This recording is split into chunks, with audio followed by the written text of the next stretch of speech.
Boa noite, a paz. Estamos aqui mais uma vez e gostaria muito que o Senhor venha confortar o teu coração, a tua família nesse tempo. A gente tem visto aí dias de juízo, sabe? Mas a palavra do Senhor, o salmista disse que eleva os meus olhos para os montes. De onde virá o meu socorro? O meu socorro vem do Senhor, que fez os céus e a terra. É interessante que nessa situação de aperto que todos nós passamos, há um convite de olharmos para Ele, para cima. É porque de lá que vem o nosso socorro. E que você possa sentir nesse tempo aí o cuidado de Deus. Que você possa sentir nessa ocasião a intervenção sobrenatural do Senhor. Vindo para cá, eu gostaria de deixar para você um texto de Abacuque 3,17. Ainda que a figueira não floresça, nem que haja fruto na vide, coloca aqui para mim esse versículo, que aí os irmãos que estão nos assistindo vai conseguir ver. Abacuque 3,17. Ainda que a figueira não floresça, nem haja fruto na vide, e o produto da oliveira minta, e os campos não produzam mais mantimento, as ovelhas sejam arrebatadas do aprisco, e nos currais não haja gado. Todavia, eu me alegro no Senhor, exulto no Deus da minha salvação. O Senhor Deus é a minha fortaleza, e faz os meus pés como os da costa, e me faz andar altaneiramente. É essa canção ao mestre de canto para os instrumentos de cordas. É interessante como é que Deus tira de Abacuque nessa situação um cântico novo. Falamos aqui em uma outra ocasião que é no caos, é nesse momento difícil, de tanta tribulação, que nascem os melhores homens e mulheres de Deus. Que você possa ser esse útero de Deus, sabe? Quando a Bíblia fala que Deus ficou 400 anos sem falar com o seu povo, por causa da sua iniquidade, de Malaquias aos evangelhos, os teólogos acreditam e datam de 400 anos do silêncio de Deus. Então imagine isso, 400 anos vivendo por si, segundo a sua opinião, segundo a sua própria vontade. E a Bíblia diz que quando Deus se revelou, ele através de João e através do seu próprio filho, ele começa dizendo: arrependei-vos, porque vos é chegado o reino dos céus. Eu entendo que nós, como igreja, vamos ser levados a um tempo de arrependimento, a um tempo onde que o Senhor vai trocar os nossos valores. Você que talvez seja um crente condicionado a um momento, a um lugar, eu penso que você vai ter dificuldade disso, porque a alegria desse homem aqui, deixa eu te falar uma coisa, Abacuque, essa profecia cumpriu. Realmente, aquele exército invasor entrou naquela cidade e fez isso tudo, acabou, dissolou, não houve mais nada em que aquele povo tinha, tudo foi consumido. Esse texto se cumpriu, e eu quero te dizer que apesar disso, Deus suscita de dentro de Abacuque uma profecia em meio à situação. Vou mandar aí para vocês, mas eu achei tão linda essa frase agora, estudando agora à tarde, que a profecia é a esperança do nosso... a esperança é a profecia para o nosso tempo. Coloquei lá no meu status, eu queria depois você desse uma olhadinha lá. A esperança é a profecia do futuro. Que Deus possa liberar uma profecia, um canto novo, sabe? Um mover profético aí na sua casa, onde esse vídeo chegar, que isso possa te inspirar a cantar ao Senhor. Nós vamos ter que escolher a que voz ouvir. Nós sabemos que as notícias, as situações que têm chegado, os relatórios que têm chegado são apavorantes, são tristes, mas eu decido me alegrar naquele que me ungiu, que me preparou para esse tempo. Abacuque falou assim: olha, se isso tudo acontecer, e é claro que ele, como profeta, ele teve uma visão disso. Ele falou: todavia eu me alegrarei no Senhor. Então, você sabe que a alegria, ela não está condicionada àquilo que acontece lá fora.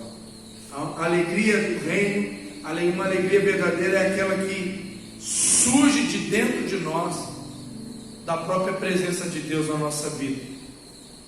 Pense nisso. O Senhor está levando a igreja para uma dimensão dessa. Falamos de Hebreus, capítulo 11, verso 7. Vamos ver aqui, só para lembrar, e aí você vai acompanhando aí esse pensamento, essa fala. Pela fé, Noé, divinamente avisado das coisas que não se viam, sendo temente a Deus, preparou a arca para a salvação, o salvamento da sua família, e por esta fé condenou o mundo, tornou-se herdeiro da justiça, que é segundo a fé. Queria te falar uma frase, espero que ela te ajude aí nesse momento. A Bíblia fala que por temor a Deus, Noé fez a arca. Sendo temente a Deus, ele fez a arca. Temor, meu irmão, a Deus é quando eu acredito naquilo que Deus me diz e vivo em obediência a partir disso. Vou repetir: temor a Deus é quando eu acredito naquilo que Deus me diz e vivo em obediência a partir daquilo que Ele me diz. Porque temos falado muito que não é aquilo que eu entendo, que eu sei, é aquilo que eu obedeço. Olha, eu já ouvi falar que a palavra dai ouvidos, ó Israel, na Bíblia tem quase 365 vezes. Eu quero conferir isso teologicamente. Escuta, Israel. E essa palavra no hebraico chamar, que significa obedeça, é como se Deus todo dia falasse para os filhos: escute, ouça. Eu estou falando com vocês, você não está me ouvindo. Parece que a nossa linguagem é diferente. Já ouviu isso? O pai tentando falar, explicar uma coisa para o filho. Mas eu acho que eu vou fazer isso. Pois eu estou te falando todo dia para que você obedeça. E eu não estou entendendo. Então a primeira coisa que Deus precisa gerar dentro de nós nesse tempo, ou uma das primeiras coisas, é um temor, para que eu passe então a obedecê-lo. Que Deus possa quebrar o silêncio na nossa vida, meu irmão. Porque tudo que nós precisamos nesse momento é uma voz profética, é um rema de Deus na nossa vida. Sabe, as coisas têm sido provadas pelo fogo. Começou a vir um fogo de Deus, testando a igreja, testando os homens de Deus, as mulheres de Deus. Malaquias diz que vem dias, diz o Senhor, em que eu vou separar aquele que serve e aquele que não serve. Meu amigo, eu estou aqui só para te lembrar uma coisa: que voz que você vai escutar, a quem você vai servir, porque é aquilo que eu escuto que me move, não é? Eu vou falar de uma outra maneira, uma frase que eu vi um dia desses atrás aí: você é aquilo que você come. Então, se você quer definir alguma coisa fisicamente na sua vida, defina o seu cardápio. E espiritualmente é a mesma coisa, né? Nós nós somos aquilo que ouvimos, nós somos aquilo que recebemos, meu irmão. E a palavra de Deus, ela precisa chegar no teu coração nesse tempo, chegar dentro da sua casa, sabe? Para que isso aconteça, vai precisar haver circuncisão. Meu irmão, nós estamos pisando numa terra nova de Deus. E quando o povo de Israel chegou em Canaã, que ele pisou naquele primeiro lugar em Canaã, Deus ordenou o povo, Deus ordenou a Josué: circuncidai todo Israel. Não vai dar mais para conviver com uma vida carnal, com uma vida apaixonada pelas coisas do mundo, meu irmão. Olha bem, o que tem? Olha, nós temos tudo e agora não temos nada. Isso em questão de dias. A gente às vezes só valoriza, né, quando perde. Será que Deus não quer nesse tempo revalidar valores, né, sobre a nossa vida? Conversava hoje com uma irmã que é do ministério aqui infantil. Ela falou: pastor, que saudade de ver os meninos correndo dentro da igreja. Eu falei: eu também, com saudade disso. Mas vamos liberar agora uma profecia para que isso aconteça de novo, né? Para que a gente possa ver com os nossos olhos Deus reconstruindo. Nós falamos aqui na outra mensagem que imaginávamos que a coisa mais difícil que Noé fez foi a arca. Puxa, trabalhou quase 120 anos num projeto. Igreja, preste atenção, até agora tudo que fizemos foi por um propósito. Guarde isso. Tudo que a igreja fez até agora foi em prol de um propósito. A arca ficou em cima daquele monte Ararat. Agora, a coisa mais difícil que Noé teve que fazer não foi ela, foi reconstruir uma humanidade caída e destruída, porque a arca parou. A Bíblia fala que as águas do juízo se decantaram. A arca ficou lá em cima daquele monte e ela não foi usada mais. Então Deus não muda, mas Ele se move. Ele pediu ele para fazer a arca, mas a arca agora não vai ser mais usada. Está entendendo isso? Então é tempo de largar a capa. Falamos aqui um dia desse que Deus chama o cego, e quando ele ouviu o chamado do Senhor, a voz do Senhor, ele largou a capa para trás. Temos que rever os nossos amores religiosos, para que entremos no novo de Deus. Vai ser necessário nos despojarmos de costumes, de coisas que até Deus mandou que fizéssemos. Isso é muito sério. O maior trabalho de Noé, eu falei aqui, não foi construir a arca, foi reconstruir o mundo. Será que Deus pode recomeçar algo na sua vida?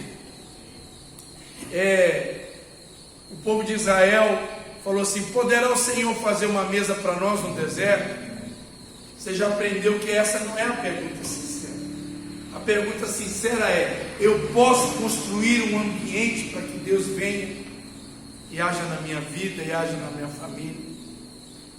Nós sabemos, irmãos, que os inimigos da família nesse século não estão na igreja. Hoje eu estou aqui com cinco irmãos, 2 filhos e 3 irmãos aqui da igreja. A igreja está vazia. O problema não está aqui, o problema está na nossa casa. A morte entrou, foi pelas janelas da nossa casa, e é hora de fechar essas janelas. Nós precisamos abrir janelas espirituais agora, né? A Bíblia falou aqui em Abacuque: o Senhor me faz os meus pés como os da costa e me faz andar altaneiramente para alcançar os lugares altos. Precisamos sair do lugar onde estamos, meu irmão. Precisamos subir até onde Deus deseja que estejamos. É hora de subir um monte. Quem subirá o monte do Senhor? Quem vai permanecer nesse lugar? Porque não é o que Deus pode fazer. Tem comigo que Deus não tem dificuldade de abolir esse vírus, essa peste, essa praga. Sabe? Deus não tem problema com o inferno. Deus não tem problema nem com Lúcifer, com todos os demônios. Eu penso que a dificuldade que Deus tem hoje é de tratar comigo, de tratar com você que é a igreja. Sabe? É tirar de nós aquilo que Ele gostaria de ocupar, coisas que nós amamos tanto. Então, que Deus possa te dar um cântico nesse tempo, que Deus possa te dar uma profecia, que Deus possa te dar esperança. Eu entendo agora, a gente sempre riu disso, né? Às vezes até debochamos disso. Quando a gente vê Davi chegando lá com um alimento para dar aos seus irmãos, a Bíblia fala que ele levou queijo e pão para os irmãos que estavam na guerra.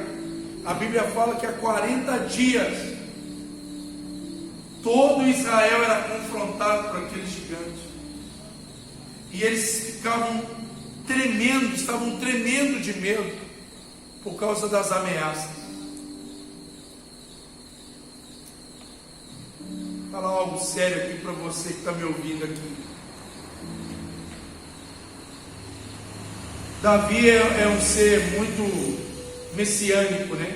A vida de Davi é uma vida que leva, nos remete à própria vida do Cristo. A igreja precisa entender os estágios espirituais que ela precisa passar. Então, meu irmão, o leão e o urso que Davi já tinha enfrentado no seu pastoreio foi simples estágios. Nós temos um gigante, e haverá gigantes maiores na frente da igreja nesse tempo. Eu não quero te assustar, mas guarde isso.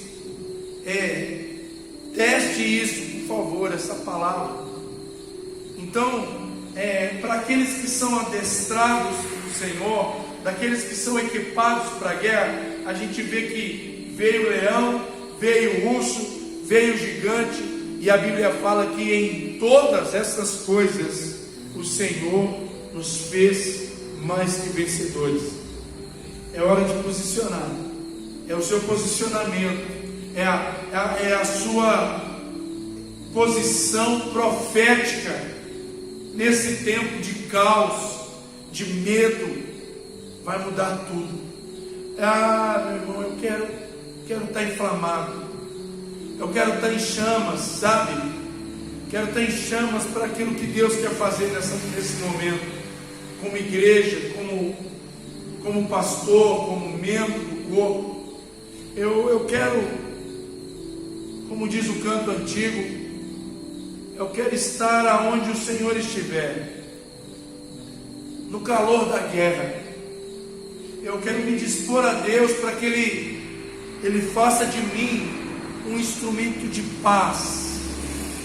Alguém já cantou isso, né? Senhor, fazei de mim um instrumento para a vossa paz. O medo tem assolado nossa geração. Nós temos visto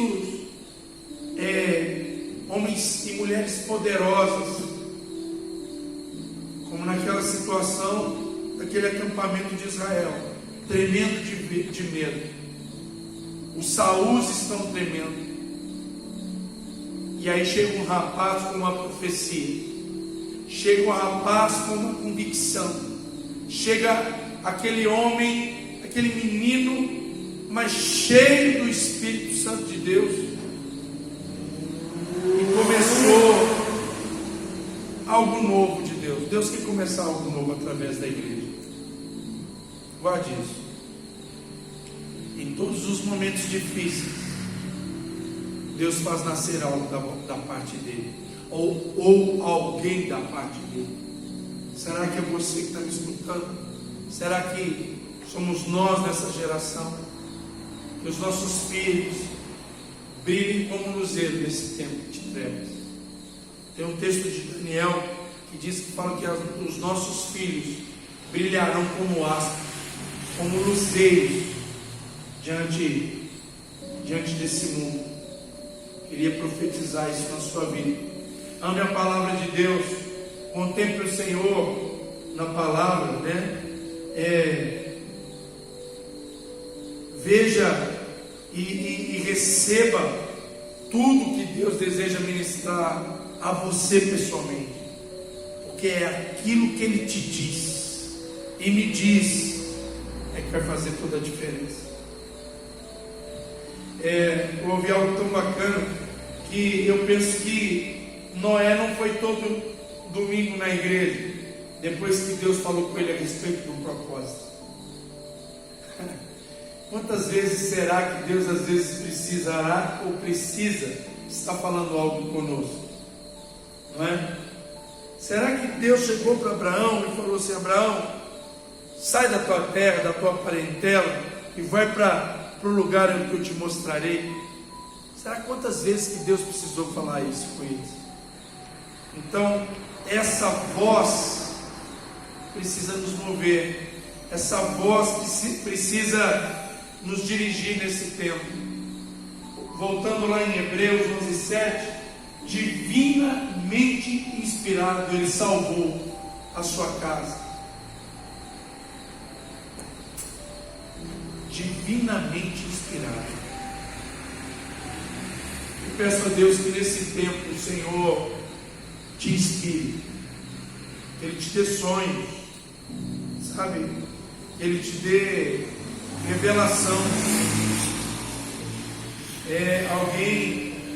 Alguém me perguntou uma situação: pastor, você está com medo? E eu falei: quem não tem? Quem não tem medo de uma situação dessa? O medo, ele existe, mas para que a coragem chegue, não é? Alguém que é corajoso é porque já sentiu medo de algo. Então, que o Senhor possa te encher de coragem, de esperança, de fé nesse tempo, não é? Para que você ande. Ainda que eu ande pelo vale da sombra da morte, eu não temerei mal algum, porque a tua presença está comigo. Oh Deus, guarda a tua igreja nesse tempo, guarda os filhos, livra-nos, né?